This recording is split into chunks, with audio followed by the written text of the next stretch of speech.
আল্লাহ নবী বললেন, সাহাবীরে তোমার বাড়িতে আমি 3000 মেহমান নিয়ে দুপুরের খাবার খাবো।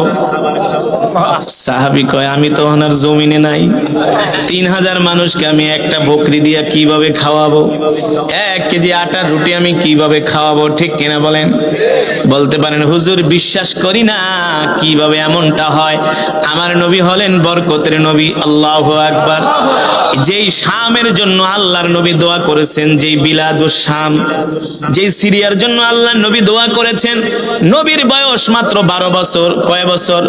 সেই 12 বছর বয়সে তার চাচা আবু তালেব তাকে নিয়ে মদিনা মক্কা থেকে সিরিয়ায় দামেস্কে ব্যবসা করার জন্য গিয়েছিলেন। আল্লাহর নবী তখন অল্প বয়স, তিনি মরুভূমির প্রচন্ড রৌদ্রের তাপে, বালুর তাপে আল্লাহর নবী একটু অসুস্থ হয়ে গেলেন, ক্লান্ত বোধ করলেন। চাচা আবু তালেব বললেন, ভাতিজা তুমি ক্লান্ত হয়ে গেছো, আমি তোমাকে কোথায় বিশ্রাম দিব? মরুভূমির মধ্যে তো কোনো বিশ্রামের জায়গা দেখি না, তেমন কোনো বড় গাছও নাই যে গাছের নিচে তুমি বসবা। সেই জর্দানের মরুভূমি এলাকায়, সীমান্ত এলাকায় একটা মৃত গাছ দেখা যায়। চাচা আবু তালিব নিয়ে আল্লাহর নবীকে ওই মৃত গাছের নিচে বসালেন।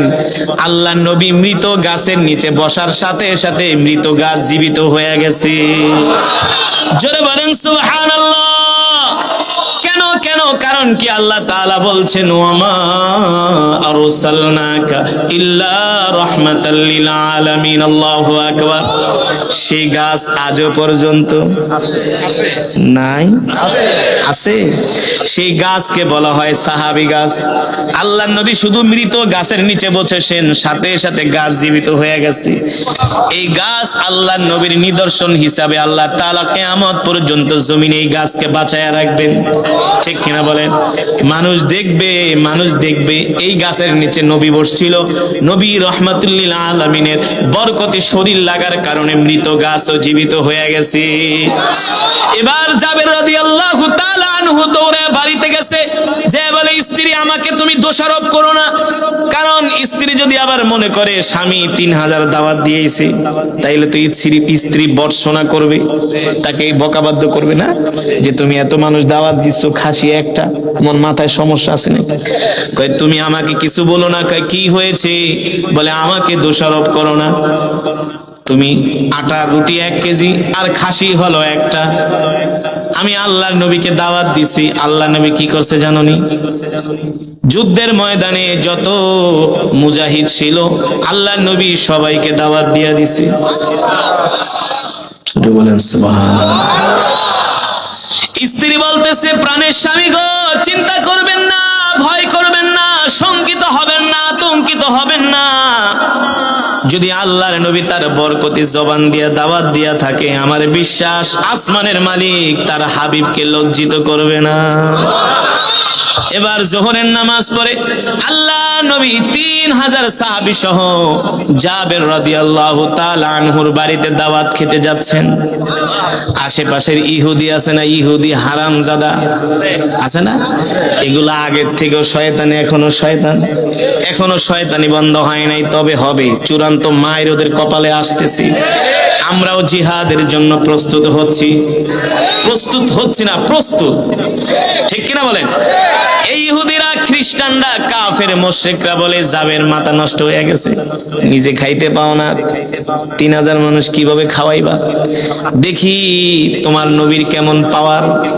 আসলে ইহুদিরা জানে না আমার নবী সাল্লাল্লাহু আলাইহি ওয়াসাল্লামের ইজ্জত মানে আল্লাহর ইজ্জত। ঠিক কিনা বলে? কারণ আমার নবী হলেন আল্লাহর বন্ধু। ঠিক কিনা বলে? আল্লাহ তাআলা বলে, হাবিব গো, এই দুনিয়াতে যত নবী পাঠাইছি সবাই আমার সাথে বন্ধুত্ব করছে। হাবিবুল্লাহ, খলিলুল্লাহ, ঠিক কিনা বলেন? ঈসা রূহুল্লাহ, আদম সফিউল্লাহ, মূসা কালিমুল্লাহ। আল্লাহু আকবার। এই দুনিয়াতে আমি যত পয়গম্বর পাঠাইছি সবাই আমার সাথে এসে দোস্তি করছি, কিন্তু আমি আল্লাহ আগ বাড়ায়া আপনার সাথে বন্ধুত্ব করেছি। আমি আল্লাহ বলেছি, হাবিব আমি আপনার সাথে দোস্ত করতে চাই, আমি আপনার সাথে দোস্তি করতে চাই, বন্ধুত্ব করতে চাই। আল্লাহু আকবার। এই নবীকে কখনো রব বেইজ্জতি করে নাই, করবেও রাদিয়াল্লাহু তাআলা আনহুর স্ত্রী বলে, স্বামী গো, যদি আল্লাহর নবীর জবান দিয়া দাওয়াত দিয়া থাকে আপনি চিন্তা করবেন না, অবশ্যই আসমানের মালিক জমিনের মালিক অবশ্যই তার হাবিবের ইজ্জত রক্ষা করবে, এতে কোনো সন্দেহ। এবার আল্লাহর নবী 3000 মেহমান নিয়ে জাবের রাদিয়াল্লাহু তাআলা আনহুর বাড়িতে হাজির। কোন কোন বর্ণনায় 1500, কোন কোন বর্ণনায় 3000, কিন্তু অধিক বর্ণনা হলো 3000। 3000 সাহাবী নিয়ে আল্লাহর নবী জাবের রাদিয়াল্লাহু তাআলা আনহুর বাড়িতে হাজির। এবার সাহাবীর চেহারার দিকে তাকায় আল্লাহর নবী বুঝতেছেন যে তার প্যালপিটেশন হয়ে যাচ্ছে। চিন্তা লাগে না? এত মানুষকে কেমনে খাওয়াবে, কিভাবে? এটা তো সম্ভব না। হাড্ডিও তো এক একজন ভাগে পাবে না, গোস্ত তো দূরের কথা, জোলও পাবে না, ঠিক কিনা বলে?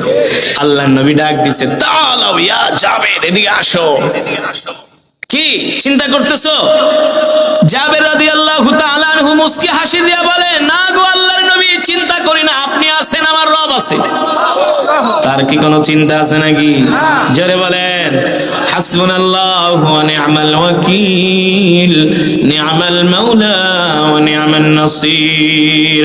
আসমানের মালিক জমিনের মালিক আরশের মালিক ডাক দিয়া বলেন যে আমার উপর ভরসা করে, আমার উপর ভরসা করে, আমি আল্লাহ তার জন্য যথেষ্ট হয়ে যায়। আল্লাহর নবী রাহমাতুল লিল আলামিন ডাক দিয়ে বলে, জাবের এদিকে আসো, চিন্তা করো না, টেনশন করো না। তুমি ভাবতেছো এত মানুষকে তুমি কিভাবে খাওয়াইবা?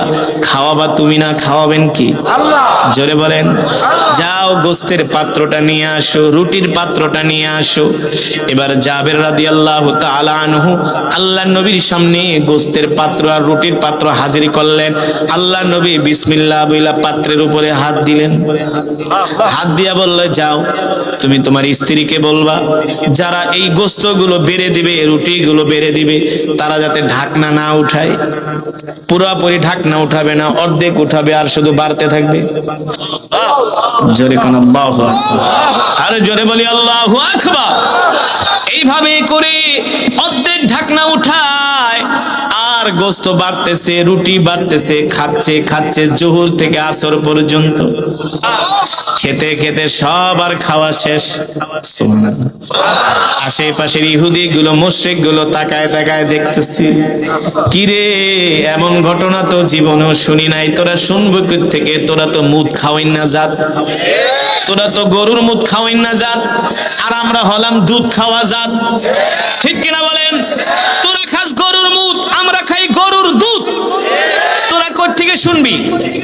এই মুশরিক কাফেরেরা বলে, জাবের এই ঘটনা তো জীবনেও দেখি নাই, কোত্থেকে দেখবি? তিনি তো রাহমাতুল লিল।